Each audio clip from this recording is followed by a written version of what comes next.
Hello aspirants, आज हम start करेंगे vision IAS polity and governance का सेक्शन नंबर 3 जो कि है news in shorts. First and second part already मैं आपको पढ़ा चुकी हूँ इन डिटेल, दोनों को मैंने अलग अलग पार्ट में एक्सप्लेन किया है। आज जो भी रहता है न्यूज़ इन शॉर्ट्स, जैसे कि विप है आपका, डिस्ट्रिक्ट जुडिशरी है, ई गवर्न स्टेट है, नार्को एनालिसिस टेस्ट है, इसमें ब्रेन मैपिंग आता है, पॉलीग्राफ आता है, तो ये सारे आर्टिकल्स हम आज डिस्कस करेंगे। छोटे छोटे से आर्टिकल्स हैं तो थोड़ा सा आपको बहुत डिटेल में नहीं पढ़ाऊंगी, थोड़ा सा हम ऊपर ऊपर से रिवाइज करेंगे ताकि हम कंसेप्ट को समझ सकें कि है क्या। ठीक है ना। 1.3.1 आता है विप, मतलब सबसे पहले विप के बारे में यहाँ पे बताया गया है। तो देखिए विप का जिक्र कहाँ से आता है, ठीक है, वो सब हम पढ़ेंगे, बट पहले ये विप होता क्या है, ये आपको कंफ्यूजन ना रहे तो पहले ये कंसेप्ट समझ लेते हैं। राइट, विप जो है एक रिटन ऑर्डर भी हो सकता है, एक डेजिग्नेटेड ऑफिशियल भी हो सकता है। ठीक है ना। तो विप को हम रिटन ऑर्डर बोलेंगे जब इसको इशू किया जाएगा जो हाउस के या फिर जो पार्टी के मेंबर्स हैं उन्हें। ठीक है ना। डेजिग्नेटेड ऑफिशियल होता है पार्टी का एक पर्सन। अब ये ऑर्डर और ये पर्सन करता क्या है, इनका काम क्या है। फॉर एग्जाम्पल कोई एक्ट पास करवाना है, वहां पे सभी मेंबर्स की प्रेजेंस चाहिए, तो उस टाइम पे जो डेजिग्नेटेड ऑफिशियल है ये एक तरह से लेटर इशू कर सकता है या एक रिटन ऑर्डर इशू कर सकता है, जिसमें पार्टी के मेंबर्स को कहा जाएगा कि आपको इस दिन पे आना है, ये एक्ट पास होना है, इसके ऊपर डिस्कशंस होनी है, प्लस वोटिंग होनी है। और वोटिंग फेवर में करनी है उस चीज के, उस बिल के, या अगेंस्ट में करनी है उस बिल के, ये बताता है आपका विप। ठीक है ना। तो एक सर्टेन डायरेक्शन बताता है, और हाउस के जितने भी उस पार्टी के, नॉट हाउस के, उस जो हाउस है, जैसे मान लीजिए वहां पे आईएनसी भी है, बीजेपी भी है हाउस में, तो अब बीजेपी का अलग विप होगा, आईएनसी का अलग विप होगा, हर एक पार्टी का अपना अपना विप होगा। वो विप अपने पार्टी के मेंबर्स को कहेगा कि ये बिल, ये एक्ट पास होना है, तो आपको इसके अगेंस्ट में वोटिंग करनी है या फिर इसके फेवर में वोटिंग करनी है। तो ये जो सर्टेन डायरेक्शन है कि हमें बिल के फेवर में जाना है, अगेंस्ट में जाना है, कैसे एक्शन लेना है, वो हमें विप बताता है। अब ये रिटन ऑर्डर के फॉर्म में भी पास कर सकता है या फिर डेजिग्नेटेड ऑफिशियल सबको बता सकता है। ठीक है ना। Now all parties can issue whip to their members.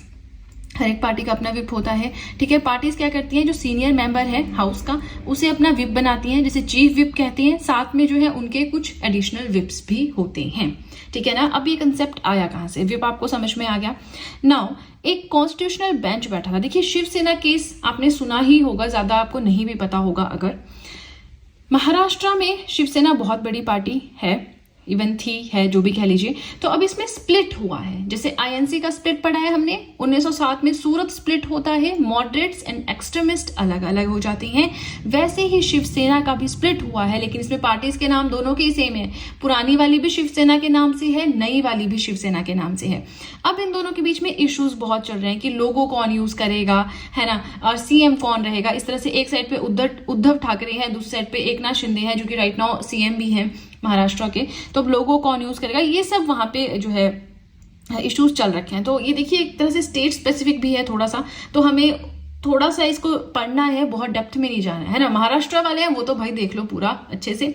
Now अभी इसी चीज के ऊपर कि अब किसका नाम शिवसेना रहेगा, एक को तो नाम चेंज करना पड़ेगा, दो पार्टी तो शिवसेना के नाम से नहीं रह सकती, है ना। नाउ ये जो शिवसेना केस है महाराष्ट्र का, इसके ऊपर एक कॉन्स्टिट्यूशनल बेंच बैठा, मतलब नंबर ऑफ जजेस एक पैनल बना के बैठे, उन्होंने डिस्कशन करना है अलग अलग यहाँ पे इश्यूज जो अराइज हो रहे हैं उसके ऊपर। तो इसी में एक रूलिंग ये की गई, मतलब एक चीज डिक्लेयर की गई कि पावर जो होती है विप को अपॉइंट करने की, एक लीडर को अपॉइंट करने की, वो पॉलिटिकल पार्टी के पास होती है, लेजिस्लेचर पार्टी के पास नहीं होती है। पॉलिटिकल पार्टी आप समझते हैं, राजनीतिक दल है, आईएनसी है, बीजेपी है, इस तरह से। लेजिस्लेचर पार्टी होता है वो जो पावर में है, जो रूल बना रही है, ठीक है, जो लॉज बना रही है। लेजिस्लेचर में लेजिस का मतलब क्या होता है, लॉ मेकिंग प्रोसेस। हम लेजिस्लेटिव असेंबली बोलते हैं, हम लेजिस्लेटिव काउंसिल बोलते हैं, क्योंकि दोनों लॉज बनाती हैं। हम लेजिस्लेचर बोलते हैं, मतलब लॉ मेकिंग प्रोसेस। 3 विंग्स होते हैं हमारे गवर्नमेंट के, क्या क्या होते हैं, हमारा लेजिस्लेचर होता है, हमारा एग्जीक्यूशन होता है, एंड हमारा जुडिशरी होता है। ठीक है ना। तो उसी में लेजिस्लेचर क्या होता है, लॉ मेकिंग का काम करने वाला। तो अब ये बताया है कि जो पावर है विप को अपॉइंट करने की, वो पॉलिटिकल पार्टी के पास होती है, ना कि लेजिस्लेचर पार्टी के पास होती है। ये चीज हमारे संविधान के 10th शेड्यूल में भी मेंशन्ड है। ठीक है ना। अब उसके अलावा जो है विप को कौन अपॉइंट करेगा, तो स्पीकर अपॉइंट करता है। कौन डिस्क्वालीफाई कर सकता है, स्पीकर डिस्क्वालीफाई कर सकता है। एंटी डिफेक्शन लॉ जो है 10th शेड्यूल में, उसमें सब के बारे में दिया है, ये सब यहाँ पे बताया गया है। अब एक और चीज आप यहाँ पे देखेंगे स्क्रीन पे, फ्लोर टेस्ट। तो देखिए फ्लोर टेस्ट भी ये शिवसेना के केस में ही हुआ है। उद्धव ठाकरे उन्हें बुलाया गया था गवर्नर के द्वारा। होता क्या एक्चुअल में फ्लो टेस्ट में, जो गवर्नर है जब उसको लगता है कि कोई चीज सही नहीं जा रही है तो वो फ्लो टेस्ट के लिए बुलाता है। मतलब वो सीएम को कहता है आप अपने मिनिस्टर्स के साथ यहाँ पे आइए, फ्लो टेस्ट होगा, मतलब वहां पे वोटिंग टाइप होगी, ठीक है ना। इससे ये पता लगाया जाएगा कि आपके जो मेंबर्स हैं वो आपसे खुश हैं, क्या वो सरकार बनाने में इंटरेस्टेड हैं या नहीं है। तो यही फ्लो टेस्ट जो एक्चुअल में शिवसेना पहले थी, जिसके पहले सीएम उद्धव ठाकरे थे, तो उनको बुलाया गया और वो इस फ्लो टेस्ट में फेल हो गए थे, जिसकी वजह से फिर से सरकार बनी थी, जो भी हुआ था। तो फ्लो टेस्ट आपको पता होना चाहिए। ये कंडक्ट किया जाता है गवर्नर के द्वारा only on obtaining objective material. जब उनको कोई ऐसा मटेरियल मिलता है जो ये शो करता है कि जो गवर्नमेंट चल रही है उसने अपना कॉन्फिडेंस हाउस में लूज कर दिया है, ठीक है। अब देखिए इसकी लाइन बाय लाइन ट्रांसलेशन इतनी इंपॉर्टेंट नहीं है, ठीक है। और प्लस ये टॉपिक्स जो है थोड़े थोड़े दिए हैं तो हम इनको थोड़ा सा मोटा मोटा ही स्टडी करेंगे।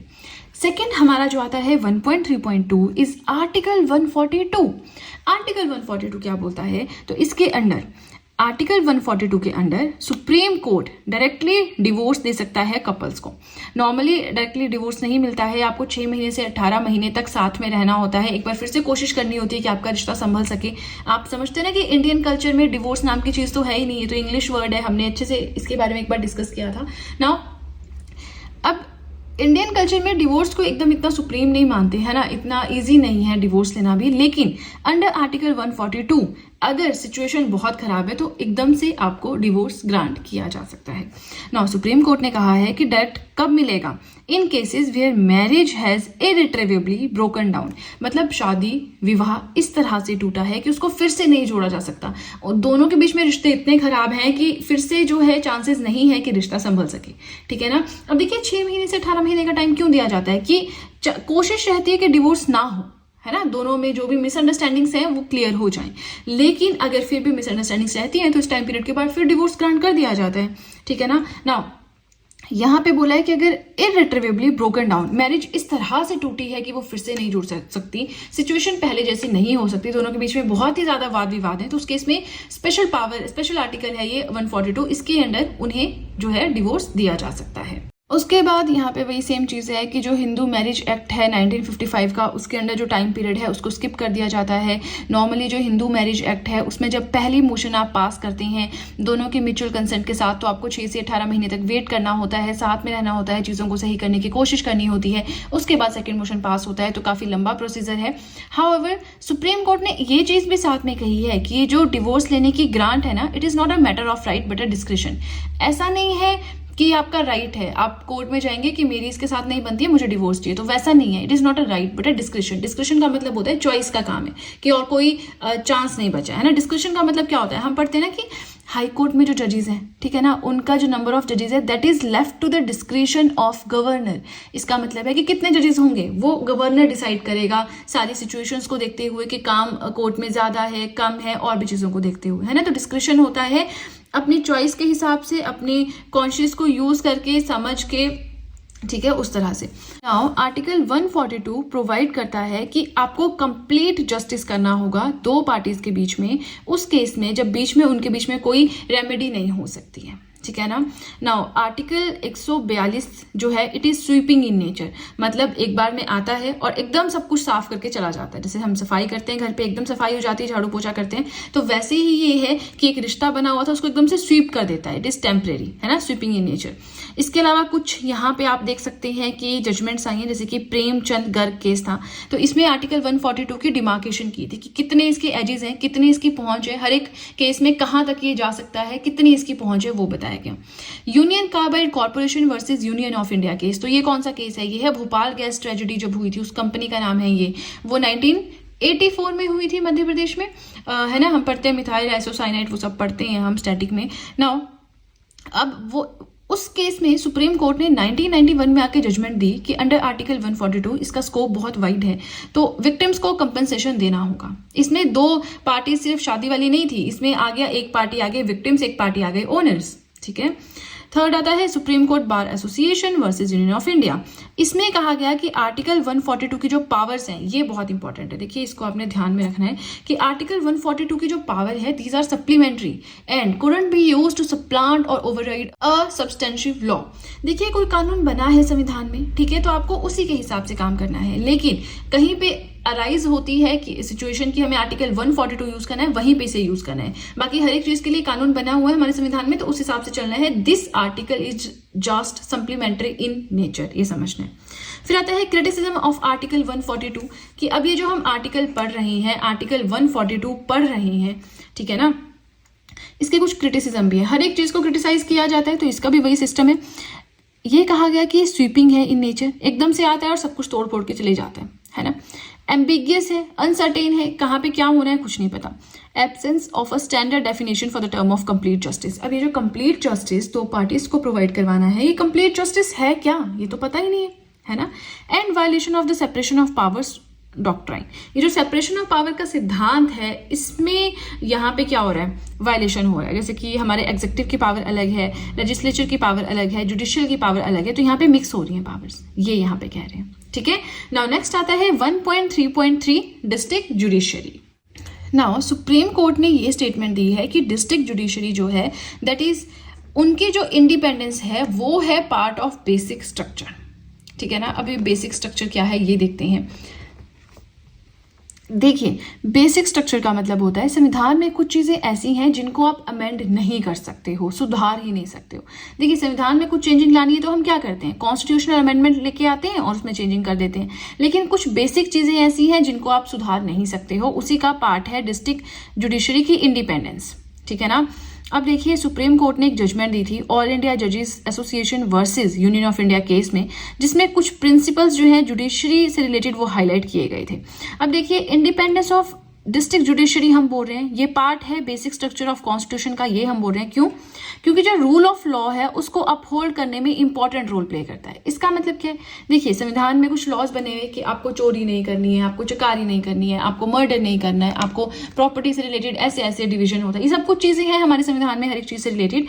लेकिन अगर उसका कोई वायलेशन करता है, खंडन करता है, किसी ने मर्डर कर दिया, तो अब डिस्ट्रिक्ट कोर्ट क्या करेगा, डिस्ट्रिक्ट जुडिशरी क्या करेगी, उसको सजा देगी। तो इस तरह से जो लॉ है, जो रूल्स हैं, रेगुलेशंस हैं, लॉ एंड ऑर्डर है, उसको मेंटेन रखता है अपने एरिया में, ठीक है ना। अब देखिए, ये इंश्योर करता है implementation of part 3 of the constitution. संविधान का जो पार्ट 3 है उसकी इम्प्लीमेंटेशन वो ढंग से इम्प्लीमेंट हो, ये इंश्योर करता है। पार्ट 3 क्या है, फंडामेंटल राइट से रिलेटेड, है ना। चलिए, नेक्स्ट आता है जो इंटीग्रेशन है इन टर्म्स ऑफ पे, pension, other service conditions between district judiciary, high court and supreme court, उसको मेंटेन करता है, ठीक है। सेपरेशन ऑफ पावर बताता है कि हमारे अलग अलग विंग्स हैं, जुडिशरी का काम अलग है, लेजिस्लेशन का अलग है, एग्जीक्यूटिव विंग का अलग है, वो सब इसमें आता है, राइट। आगे चलें अगर हम, तो यहाँ पे यूनिफॉर्मिटी की बात की जा रही है। अभी यूनिफॉर्मिटी कहाँ से आ गई, देखिए, let me adjust the page first. आपको ना यहाँ पे लाइन बाय लाइन हर चीज नहीं पढ़नी है, ठीक है ना। कुछ चीजें इसमें इंपॉर्टेंट है, कुछ को आप स्किप भी कर सकते हो।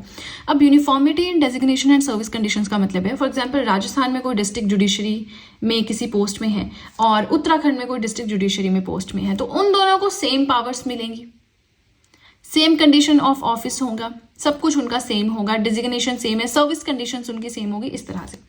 अब देखिए, एक कोर्ट का रिकॉर्ड सामने आया जिसमें सिंगल डे में डिस्ट्रिक्ट जुडिशरी ने हैंडल किए अराउंड 11 लाख केसेस। तो डिस्ट्रिक्ट जुडिशरी कितना काम संभाल रहा है, ये चीज हमें समझनी चाहिए, ठीक है। डिस्ट्रिक्ट जज जो है वो हाईएस्ट जुडिशियल अथॉरिटी होता है डिस्ट्रिक्ट में। देखिए, नेशनल लेवल पे क्या होता है आपका सुप्रीम कोर्ट, स्टेट लेवल पे क्या होता है हाई कोर्ट, डिस्ट्रिक्ट लेवल पे क्या होता है डिस्ट्रिक्ट कोर्ट। अब ये जो डिस्ट्रिक्ट कोर्ट है ये दो तरह का हो जाता है, एक डिस्ट्रिक्ट कोर्ट होता है, एक सेशन कोर्ट होता है। डिस्ट्रिक्ट लेवल पे जो डिस्ट्रिक्ट कोर्ट है ये सिविल मैटर्स को हैंडल करता है, जैसे प्रॉपर्टी से रिलेटेड डिस्प्यूट है वो सब कुछ, है ना। इसके अंडर सब ऑर्डिनेट जज कोर्ट होता है, मुंसिफ्स कोर्ट होता है। दूसरी साइड है क्रिमिनल साइड, मर्डर हो गया जी, क्रिमिनल कोई चीज हो गई, क्रिमिनल एक्टिविटीज, वो सेशन जज देखता है स्टेट लेवल पे। फिर क्रिमिनल साइड की हम बात करें, चीफ जुडिशियल मजिस्ट्रेट्स कोर्ट होता है, जुडिशियल मजिस्ट्रेट कोर्ट होता है। तो इस तरह के डायग्राम्स आपने अपनी नोटबुक में बनाने हैं, ये आपके काम आ सकते हैं कहीं भी, ठीक है ना। नेक्स्ट हमारा जो आता है दैट इज रिक्यूजल बाय जजेस। अब ये रिक्यूजल होता क्या है, पहले तो हमें ये समझना पड़ेगा, फिर हम ये सारी कहानी समझेंगे। फॉर एग्जाम्पल, कोई पर्सन है जिसका नाम है मोहित, ठीक है, तो उसने कोई क्राइम कर दिया है, कोई मर्डर कर दिया है, मतलब उस पर इल्जाम लगा है, अभी गिल्टी प्रूव नहीं हुआ है वो, ठीक है। तो अब एक कॉन्स्टिट्यूशनल बेंच बैठ रहा है आपका, जिसमें है टोटल 3 जजेस, या कह लीजिए 5 जजेस हैं, 1 2 3 4 5, टोटल 5 जजेस हैं। अब अगर इस केस में जो जज नंबर फर्स्ट है वो इस मोहित को पहले से जानता है और उसे पता है कि ये एक अच्छा इंसान है, ये ऐसा नहीं कर सकता है, ठीक है ना, तो उस केस में क्या है, भेदभाव की सिचुएशन अराइज हो जाती है। तो बाकी के सब कहेंगे कि आप रिक्यूज कर दो, इस पोस्ट को फिलहाल के लिए छोड़ दो, यहाँ पे किसी और को लाया जाएगा क्योंकि बाइसिंग की सिचुएशन आ रही है। दूसरी सिचुएशन हो सकती है कि ये इससे बहुत नफरत करता है ना, तो ये इसके अगेंस्ट ही डिसीजन देगा, सबको पता है, तो उस केस में सब कहेंगे कि आप इसे छोड़ दो। या फिर खुद से जज सोचता है, जज नंबर 1, कि मैं तो इसे जानता हूँ, बाइसिंग की सिचुएशन अराइज हो सकती है, तो मैं खुद ही जो है इस केस को छोड़ देता हूँ, किसी और जज को यहाँ पे पॉइंट कर दिया जाएगा। ये होता है रिक्यूजल बाय जजेस, खुद से छोड़ देना क्योंकि आप किसी को जानते हो, भेदभाव या बाइसिंग की सिचुएशन आ सकती है। या फिर जो जजेस हैं साथ वाले वो बोलते हैं कि ये तो इस पर्सन को जानता है जिसके ऊपर आरोप लगा है, तो इसको यहां से हटाओ, ठीक है, तो वो होता है रिक्यूजल। अब देखिए, अब थोड़ा सा बुकिश फॉर्म में देखते हैं यहाँ पे क्या क्या लिखा है। सो सुप्रीम कोर्ट के जज ने रिफ्यूज किया था रिसेंटली कि वो खुद को रिक्यूज नहीं करेंगे। एक प्ली सामने आई थी आईपीएस ऑफिसर की, उनकी, तो अब ये न्यूज तो इतनी नहीं रही इसमें, लेकिन ये रिक्यूज वर्ड से फिर पूरा का पूरा हमारा आर्टिकल बन जाता है। अब रिक्यूजल क्या होता है, जब whenever there is a potential conflict of interest, a judge can recuse or withdraw from a case to prevent the perception of being biased. वो कहीं बायस ना हो जाए, क्योंकि वो जिस पे इल्जाम लगा है उस पर्सन को जानता है। इस बायसिंग, इस भेदभाव को रोकने के लिए, जो कि फिलहाल विक्टिम है, चाहे वो अच्छा इंसान हो चाहे वो बुरा इंसान हो, जो जज उसे जानता है वो बायसिंग उसके अगेंस्ट कर सकता है, ठीक है। अब की प्रिंसिपल्स इससे रिलेटेड 2 आते हैं, इन्हें आप कहीं भी कोट कर सकते हो। जो हाईलाइट किए हैं वर्ड्स, इनको आप बेशक एक पेज पे, कॉपी पे, कहीं पे लिख लीजिए, पूरी इस बुक के 3 या 4 पेजेस बनेंगे, ठीक है ना। अब इसमें कुछ प्रिंसिपल्स आते हैं, जैसे नेमो जुडेक्स इन सुआ कॉसा, that no person shall be a जज इन हिज ओन केस। ये तो ऑब्वियस सी बात है, लिखने की क्या जरूरत है, पर देखिए डॉक्यूमेंट करनी पड़ती हैं चीजें। कोई भी इंसान जिसने कुछ गलत काम किया है वो अपने ही केस में जज नहीं बन सकता। दूसरा है, justice must not only be seen but must also seem to be done. ऐसा नहीं कि हमने न्याय प्रोवाइड करवा दिया, डिसीजन दे दिया सुप्रीम कोर्ट ने या हाई कोर्ट ने और हो गया, वो न्याय होता हुआ भी दिखना चाहिए, वो चीजें इंप्लीमेंट भी होनी चाहिए, ठीक है ना। नेक्स्ट आता है दैट इंडिया में कोई भी रूल्स नहीं है जो रिक्यूजल्स के बारे में बताते हूँ, ठीक है, और जो डिसीजन है रेक्यू का, ये सोलली जो है conscious and description of the जज पे डिपेंड करता है। कोई जज है, उसको लगता है कि यार इसे तो मैं जानता हूँ, भेदभाव हो सकता है, बाइसिंग हो सकती है, तो उसकी कॉन्शियसनेस पे डिपेंड करता है कि वो उसको छोड़ देगा अपनी पोस्ट को, क्योंकि थोड़ी देर के लिए छोड़ देगा, वहां पे कोई और जज जो है उस काम को संभालेगा, ठीक है ना। अगर एक जज खुद से रिक्यूज करता है कि मुझे नहीं, मैं ये केस ले सकता, तो केस जो है वो जाता है सीधे चीफ जस्टिस के पास, ताकि वो एक नया ऑल्टरनेट बेंच बना दे, ठीक है। Supreme Court judgment on recusal. अब रिक्यूजल के ऊपर सुप्रीम कोर्ट की क्या जजमेंट है, तो देखिए यहाँ पे 2 केसेस हैं। Ranjit Thakur versus Union of India case में कहा गया कि सुप्रीम कोर्ट ने ये कहा, ये रूल किया कि जो पावर है, अब देखिए लाइक्लीहुड ऑफ बायस, इसका मतलब क्या है कि भेदभाव होने के चांसेस हैं, ठीक है ना। अब भेदभाव होने के चांसेस कब हैं, जब पार्टी इन्वॉल्व है वो रीजनेबली एक दूसरे को जानती है, ठीक है। तो इसके ऊपर कुछ आया है, इसको आप ध्यान से पढ़िएगा, सिंपल है। फिर state of West Bengal versus Shivananda Pathak case, इन्होंने कहा as a preconceived, Supreme Court defined judicial bias as a preconceived opinion to decide a case और an issue in a particular manner. कोई इशू है या कोई case है, उसको effect कर सकता है प्री कंसीव्ड ओपिनियन। पहले से मेरा ओपिनियन उस इंसान के लिए क्या है कि यार वो इंसान तो बहुत शरीफ है, वो ये काम कर ही नहीं सकता है, लेकिन क्या पता वो अंदर से बहुत खराब हो, चालाक, और उसने वो काम किया हो, गलत काम किया हो। तो जो प्री कंसीव्ड ओपिनियन है किसी भी पर्सन के बारे में, ये किसी ना किसी इशू को, केस को पर्टिकुलर मैनर में इफेक्ट कर सकता है, और इसे ही कहते हैं जुडिशियल बायस, ठीक है ना। बहुत ज्यादा इंपॉर्टेंट नहीं है, आप चाहे तो स्किप कर सकते हैं, बट अगर क्वेश्चन आता है तो ऑब्वियसली ये इंपॉर्टेंट हो जाता है, क्वेश्चन नहीं आता तो इंपॉर्टेंट नहीं है ना। वैसे भी विजन आईएएस की ये जो करंट अफेयर्स की बुक लिस्ट है, ये इसमें जो भी है आपको एक एक पॉइंट पे अच्छे से स्टडी करनी है, क्योंकि कहीं से भी क्वेश्चन आ जाता है, ठीक है ना। नाउ काइंड ऑफ रिक्यूजल्स 2 तरह के होते हैं। ऑटोमेटिक होता है जब एक जज खुद से विड्रॉ करता है केस से, एक होता है जब पार्टी बोलती है कि इसे रिक्यूज किया जाना चाहिए, highlighting the possibility of biasing, कि भेदभाव हो सकता है, इसकी पॉसिबिलिटी को रिप्रेजेंट करता है, ठीक है ना। ये सब इसमें होता है, 2 तरह का होता है, ऑटोमेटिक और when a party raises a plea for recusal. 1.3.5 is E governed state. देखिए ई गवर्नेंस का मतलब क्या है कि जो भी काम है वो ऑनलाइन होगा। आपको आधार कार्ड अपडेट करवाना है, ऑफिस में जाना पड़ता है, आपको लाइसेंस बनवाना है, वहाँ पे ऑफिस में जाना पड़ता है, आपको कुछ भी और काम है, डीसी ऑफिस है, एसडीएम ऑफिस है, वहाँ जाना पड़ता है, है ना। लेकिन ई गवर्न स्टेट का मतलब है कि आप एक जगह पे बैठेंगे, फोन पे वेबसाइट खोलेंगे या पोर्टल जो भी है उनका खोलेंगे और वहां पे फाइल कर देंगे अपनी एप्लीकेशन, वहीं पे बैठे बैठे सारा काम हो जाएगा, आपको जस्ट प्रिंटिंग करवानी है। और अब तो लाइसेंस भी सीधे घर पहुंचते हैं, है ना। तो इस तरह से है ना। ये जो ई गवर्न स्टेट है, इसका कंसेप्ट है कि ई गवर्नेंस ऑनलाइन हमने सब कुछ करना है। सो केरला पहला स्टेट बना है इंडिया में जो कि ई गवर्न स्टेट बना है, ठीक है ना। It has digitised a range of government services, जितनी भी गवर्नमेंट सर्विसेज थी ऑलमोस्ट सभी को इन्होंने डिजिटलाइज कर दिया है। And to ensure prompt and transparent delivery to citizens. एक प्रॉम्प्ट का मतलब होता है एकदम से डिलीवरी हो जाए, एकदम से काम हो जाए, प्लस ट्रांसपेरेंट डिलीवरी, जो भी हुआ है सही हुआ है, आपकी आंखों के सामने हुआ है, कोई भेदभाव, कोई कहते हैं ना कि बाइसिंग नहीं हुई है, ठीक है। नाउ ई गवर्नेंस का मतलब होता है इलेक्ट्रॉनिक गवर्नेंस। ये एक इन्फॉर्मेशन एंड कम्युनिकेशन टेक्नोलॉजी है जिसमें बहुत सारी चीजें हम यूज करते हैं। वाइड एरिया नेटवर्क्स है, इंटरनेट है, मोबाइल कंप्यूटिंग को यूज करते हैं for the purpose of enhancing governance. Governance को और सुचारू रूप से जो गवर्न करना है कंट्री को और सुचारू रूप से किया जा सके, उसके लिए हम इलेक्ट्रॉनिक गवर्नेंस को यूज करते हैं। और देखिए बहुत इंपॉर्टेंट पॉइंट है, इसी के साथ 2 इनिशिएटिव्स केरला के बताए गए, क्योंकि Kerala recently fully e govern state बना है। तो 2 है इसमें, Kerala fibre optic network project and e Sevanam. So आप इसको रट लीजिए क्योंकि इंपॉर्टेंट है, ठीक है ना। केरला फाइबर ऑप्टिक प्रोजेक्ट के फॉन प्रोजेक्ट जो है, इसने क्या किया है, इंटरनेट जो है उसको सिटीजन्स का राइट बनाया है, ठीक है ना। अभी देखिए हम यहाँ पे इंटरनेट शटडाउन पढ़ेंगे, यहाँ पे इस राइट को छीना गया था, ठीक है। कैसे छीना गया था वो हम यही डिस्कस करेंगे। फिलहाल यहाँ पे इंटरनेट को सिटीजन का राइट बताया गया है। नेक्स्ट आता है ई सेवनम। ई सेवनम क्या है, एक सिंगल पोर्टल है जिसमें 900 से ज्यादा पब्लिक सर्विसेज को अटैच किया गया है। तो इतने सारी सर्विसेज आप एक जगह एक पोर्टल से ही अप्लाई कर सकते हैं। नाउ हमारा 1.3.6 आता है वर्डप्रेस फ्रीडम इंडेक्स। ये तो आपको डेली करंट अफेयर्स में भी देखने को मिलता ही है ना। 2023 में इंडेक्स रिलीज किया गया है इंडिया का। इसमें रैंक रहा 161 out of 180। Norway, Ireland, Denmark top 3 रहे। नॉर्वे ने टॉप किया है, इतना ही याद रखना है। रिलीज किया गया है Paris based reporters without borders, जो कि वर्ल्ड की लीडिंग एनजीओज में से एक है। उसने ये रिलीज किया है in defence and promotion of freedom of information, ठीक है ना। ये पब्लिश किया गया वर्ड प्रेस फ्रीडम डे को 3 मई को मनाया जाता है। देखिए मई मंथ के करंट अफेयर्स ही हम पढ़ रहे हैं, राइट।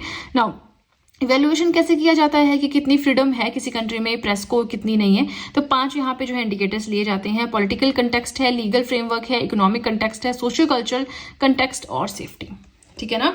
आई होप आपको समझ में आ रहा है जो मैं समझा रही हूँ, सिंपल भाषा में समझाने की कोशिश कर रही हूँ। नाउ हमारा 1.3.7 इज द इंटरनेट शटडाउन। अब ये इंटरनेट शटडाउन का मतलब क्या है कि इंटरनेट को इनडेफिनेट पीरियड के लिए किसी स्टेट में बंद कर दिया, किसी पर्टिकुलर सिटी या लोकेशन में बंद कर दिया, वो हो गया आपका इंटरनेट शटडाउन। तो सुप्रीम कोर्ट ने नोटिस इशू किया था गवर्नमेंट को कि आप जो अनुराधा भासिन केस में जजमेंट हमने दी है उसको फॉलो नहीं कर रहे हैं, तो काइंडली उसके साथ कंप्लाई करें। अब ये अनुराधा भासिन केस क्या था, देखिए हमें पता है आर्टिकल 370 जम्मू एंड कश्मीर पे इम्पोज किया गया था, which was the special status to the state of Jammu and Kashmir. अब तो ये स्टेट भी नहीं रहा, अब ना ही ये आर्टिकल रहा। बट इसमें क्या था, स्पेशल स्टेट था, अपना कॉन्स्टिट्यूशन है, अपना फ्लैग है, अपना सब कुछ है ना। नाउ जब 5, 6, 7 या 6-7 अगस्त को 2019 में आर्टिकल 370 को रिवोक किया गया, जम्मू एंड कश्मीर को प्रॉपर तरीके से इंडिया में मनाया गया, इंडिया में ऐड किया गया और इसे 2 यूटीज में बाइफर्केट किया गया।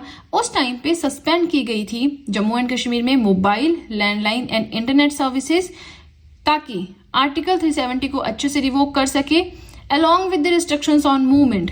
और रिस्ट्रिक्शंस लगाई गई थी, मूवमेंट में इधर उधर आप नहीं जा सकते। ये सब चैलेंज किया गया था इस केस में कि आपने किस बेसिस पे वहां पे इंटरनेट सर्विसेज बंद की, किस बेसिस पे आपने मोबाइल लैंडलाइन सर्विसेज बंद की, किस बेसिस पे आपने वहां पे जो घूमना फिरना है मूवमेंट बंद की लोगों की। इसे चैलेंज किया गया था अनुराधा भासिन केस 2020 में, ठीक है ना। अब देखिए वहां पे अगर रखते ऑन तो वो फिर इन्फॉर्म करते और लोगों को, और होता है ना टेररिस्ट आते वहां पे, बड़ा कुछ हो सकता था। तो उस चीज को बंद करने के लिए, ताकि इनका कॉन्टेक्ट आउटसाइड किसी के साथ ना रहे, पाकिस्तान ऑक्यूपाइड कश्मीर साथ में है, पाकिस्तान साथ में है, तो काफी कुछ हो सकता था, इसलिए ये सर्विसेज वहां पे बंद की गई थी। नाउ की गाइडलाइंस प्रपोज्ड इन अनुराधा भासिन केस, क्या गाइडलाइंस अब इसमें प्रपोज की गई, क्या ये चीज सही थी जो इंटरनेट वहां पे बंद किया गया। देखिए अगर उस टाइम के हिसाब से देखें तो चीजें तो सही थी, लेकिन अगर लॉ के हिसाब से देखें, रूल्स एंड रेगुलेशंस एक्ट्स के हिसाब से देखें, हमारे कॉन्स्टिट्यूशन के हिसाब से देखें, तो ये चीजें बिल्कुल गलत थी। कैसे थी गलत, चलिए देखते हैं। सो यहाँ पे आता है गाइडलाइंस हम पढ़ रहे हैं, ठीक है ना। तो सस्पेंड करना इंटरनेट सर्विसेज को इनडेफिनेट टाइम पीरियड के लिए बिल्कुल नाजायज है। Under what? Under temporary suspension of telecom services rules 2017। Suspension आप कर सकते हो, ठीक है, लेकिन सिर्फ टेम्परेरी ड्यूरेशन के लिए। और कोई भी ऑर्डर अगर आप सस्पेंड करने का कर रहे हो under the suspension rules, that is subject to judicial review. Judicial review मैंने आपको समझाया था। देखिए, हम सरकार चुनते हैं, 5 साल तक वो सत्ता में रहती है। अब अगर वो कोई लॉ, कोई नियम, कोई एक्ट, कोई कानून ऐसा लेकर आती है जो कि पूरे इंडिया में सब आम आदमी को लगता है कि ये सही नहीं है, आम जनता को लगता है कि ये सही नहीं है, लेकिन हम क्या कर सकते हैं? हम कुछ कर सकते हैं? नहीं, हमारे पास कोई पावर नहीं है। एट द मोस्ट हम ये कर सकते हैं कि 5 साल कंप्लीट होंगे, सरकार ही बदल देंगे जी, है ना। इससे ज्यादा आम आदमी कुछ नहीं कर सकता, सिर्फ वोटिंग राइट्स है हमारे पास। तो इस केस में पावर आती है high court and supreme court के पास टू जुडिशियल रिव्यू, ताकि जो भी वहां पे लॉ आया है जिसके ऊपर लोग क्वेश्चन कर रहे हैं, उस लॉ को फिर से रिव्यू किया जाए कि वो सही है, कहीं गलत तो नहीं है, और अगर गलत है तो उसे अनकॉन्स्टिट्यूशनल एंड वॉइड करके कैंसिल किया जाता है, वो इंप्लीमेंट नहीं होगा ना। इसी के साथ एक पॉइंट ये वाला भी है जो बहुत जरूरी है। कोर्ट ने ये चीज भी डिक्लेयर की कि देखिए, इंटरनेट सिर्फ हम ऑनलाइन चीजों के लिए यूज नहीं करते हैं, एंटरटेनमेंट के लिए यूज नहीं करते, मूवीज यूट्यूब के लिए यूज नहीं करते, हम इसको स्पीच के लिए, एक्सप्रेशन के लिए, व्यापार के लिए और कॉमर्स के लिए भी यूज करते हैं, ठीक है ना। सो कोर्ट ने डिक्लेयर किया that freedom of speech and expression as well as freedom of trade and commerce through internet are constitutionally protected rights under article 19 clause A, 19 clause 1 sub clause A and article 19 clause 1 sub clause G। तो इन दोनों articles के under ये हमारे constitution की तरह protected rights हैं, तो इन्हें नहीं छीना जा सकता। लेकिन अब बंद करने के लिए भी कुछ रूल्स हैं इंडिया में। तो क्या रूल्स हैं? तो देखिए, इंटरनेट शटडाउन प्रोविजंस जो इंडिया में हैं, उस हिसाब से जो सस्पेंशन है टेलीकॉम सर्विसेज का वो किया जाता है, ठीक है। इसमें चाहे आप इंटरनेट शटडाउन को इंक्लूड कर लो। जो temporary suspension of telecom services rules हैं 2017 के, इसके अंडर ये रूल्स बने हैं टेलीग्राफ एक्ट 1885 के अंडर। तो इसके अंदर आप कुछ टेम्परेरी टाइम के लिए इंटरनेट को बंद कर सकते हो, लेकिन ये रूल्स जो हैं, ठीक है, provide for temporary shutdown of telecom services in a region. किस ग्राउंड पे? पब्लिक इमरजेंसी कोई हो गई, उस ग्राउंड में एट द मोस्ट एक टाइम पे 15 दिनों के लिए आप इन सर्विसेज को बंद कर सकते हो। उसके बाद आपको ये फिर से चालू करनी पड़ेगी, ठीक है। इंटरनेट शटडाउन समझ में आ गया। अब इसी के साथ आज का सबसे इंपॉर्टेंट एंड सबसे इंटरेस्टिंग, जो मुझे सबसे इंटरेस्टिंग लगा है, वो हम डिस्कस करेंगे, which is narco analysis test. इसमें हम ब्रेन मैपिंग पढ़ेंगे, इसमें हम पॉलीग्राफ टेस्ट भी पढ़ेंगे। बट पहले ये होता क्या है? देखिए, टफ लग रहा है, जितना आपको लग रहा है टफ, इसमें कुछ होने वाला है, कंसेप्ट टेक्निकल वैसा कुछ नहीं है, बहुत सिंपल है ना। नार्को एनालिसिस टेस्ट क्या बोलता है? रिसेंटली जो रेसलर थे इंडिया में, उन्होंने प्रोटेस्ट किया था दिल्ली में, ठीक है, और प्रोटेस्ट किया था and they have asked for undergoing narco test provided it is monitored by Supreme Court. की जो नार्को टेस्ट हो रहा है, सुप्रीम कोर्ट इसको मॉनिटर करे। अब ये नार्को टेस्ट क्या है? यहाँ से क्वेश्चन आपका ये नहीं उठता कि दिल्ली में क्या हुआ, क्वेश्चन ये उठता है कि नार्को टेस्ट से रिलेटेड यहाँ पे बात उठ जाती है। नाउ नार्को टेस्ट में क्या होता है, एक आपका एक सोडियम पेंटोथेल होता है, ठीक है, इसको आपकी बॉडी में इंजेक्ट किया जाता है, किसी पर्सन की बॉडी में इंजेक्ट किया जाता है, इसे ट्रुथ सीरम भी कहते हैं।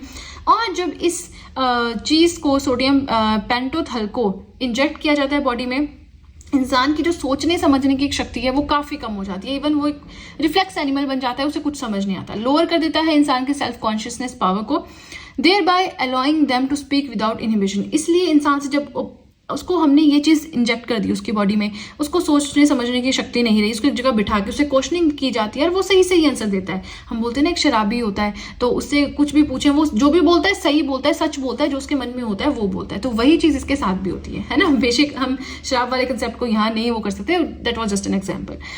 सो अब ये जो टेस्ट है आपको समझ में आ गया, बिना सोचे समझे बोलेगा तो जो भी उससे पूछना है आप पूछ सकते हैं।